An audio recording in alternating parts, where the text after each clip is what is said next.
غلط خبر ہے. نواز شریف آ رہے ہیں. ہر صورت آئیں گے. اب دیکھو ایک بات ہے, ایک تجزیہ تھا میرا. کسے ایک پاسے تے کھلو اور یار کسی ایک پاسے نہیں کھلویا جاتا. ایسی پالیٹکس از آلویز فلوئڈ, اور یہ ٹائمنگ ہوتی ہے سیاست میں.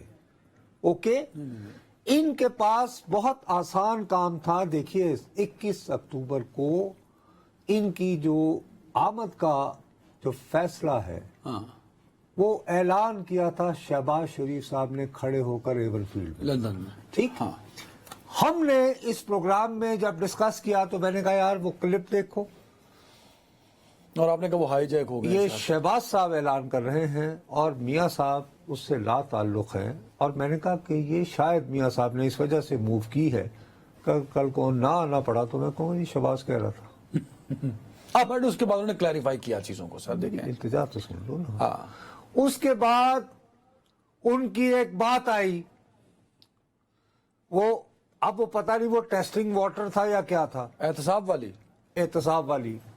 جب وہ آئی تو شہباز صاحب یہاں آتے ہی واپس دوڑے. اب اس دوڑنے کے بارے میں اب تو آپ بھی جانتے ہیں بہت اچھی طرح, اور ہمارے آپ کچھ ساتھی بھی جانتے ہیں.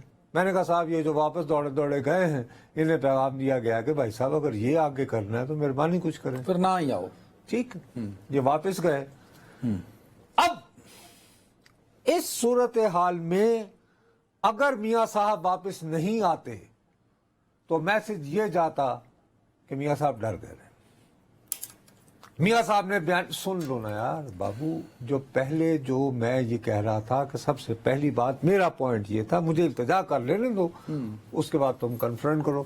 میرا یہ پہلا پوائنٹ یہ تھا کہ یہ 16 مہینے جو پاکستان مسلم لیگ نون کی حکومت رہی ہے, اس کی وجہ سے جو اقتصادی لوگوں میں مایوسی اور نا امیدی آئی ہے, اس سب کا بوجھ نواز شریف صاحب, شہباز شریف اینڈ کمپنی آپ کے ساتھ ڈال رہے ہیں. تو ابھی بھی آپ کا موقف یہی ہے نا سر؟ موقف میرا اب بھی یہی ہے کہ بہت مشکل ہوگا, لیکن دوسری طرف حالت یہ ہے کہ سیاسی اعتبار سے اب میاں صاحب اوور کمیٹڈ ہے کہ وہ 21 اکتوبر کو آئیں گے. اب اگر وہ 21 اکتوبر کو لینڈ نہیں کرتے تو فرسٹ میسج جائے گا کہ جی میاں صاحب بکری ہو گئے, اور یہ سیاستدان افورڈ نہیں کر سکتا. نہیں مجھے مطلب آپ نے کنفیوز کر نہیں, میں نے بالکل نہیں کیا. اور سر ان تمام سننے, کل آپ نے نواز شریف پہ بات نہیں کی, منگل تک آپ مجھ سمیت جس ٹی وی پہ زبردستی جاتے ہیں آپ انہوں نے زبردستی یعنی اینکروں سے فرمائش کیا, یعنی کہ میں 9 مئی کے واقعات کی کو معافی کرنا چاہ رہا ہوں سر, جو میں کیا ہے, میں خدا اللہ کی قسم سے میں 9 مئی کے واقعات میں بالکل ملوث نہیں تھا. نہیں یہ تم نے یہ لفظ نہیں, یہ گل آتے رک گئی, میں آگے بڑھنا ہی نہیں. یہ اچھا تمہارا یہ مطلب ہے کہ میں مختلف ٹی وی اینکرز کو ان کو یہ درخواست کرتا ہوں کہ یار خدا آدھا واسطہ بڑے گا, میں بلایا نہیں, بلکہ بھیا میرے ساتھ تو اتنا الٹ ہوتا ہے کہ میرے انتہائی قریبی, میں نام نہیں لینا چاہتا, میں تقریباً روزانہ کی بنیاد پر ان سے شرمندہ ہوتا ہوں کہ وہ اپنے پروگراموں میں بلاتے ہیں. میں کہتا ہوں یار میں 4 بجے یہ تمہارے اندر جو میرے خلاف جو بغض بھرا ہوا نا, وہ ایسے ایک لفظ میں آ گیا کہ جی زبردستی لوگ کیا چلے جاتے ہیں.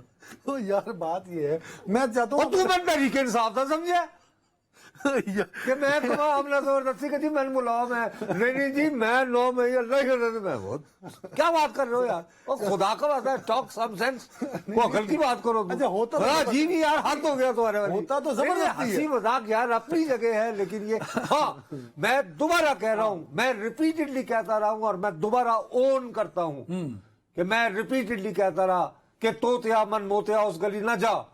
میاں صاحب پیاز کی کہہ رہے ہو؟ او بھائی میں ان کا مشیر نہیں ہوں, میرا کام ہے تجزیہ کرنا. وہ اگر ایک شخص ہے نواز شریف, اس کے پاس 2 آپشن ہیں, یا وہ آئے یا وہ نہ آئے. اب انہیں ہر صورت آنا ہے. اگر وہ نہیں آئیں گے, ہاں اب خدا کا واسطہ ہے ایک چیز اب بھی کریں میرے, اب جو اگر وہ صحیح میسج دینا چاہتے ہیں تو اپنی ضمانت نہ کروائیں, اترے پکڑے جائیں, کہیں جی سرنڈر کرو, اور ایک دن بعد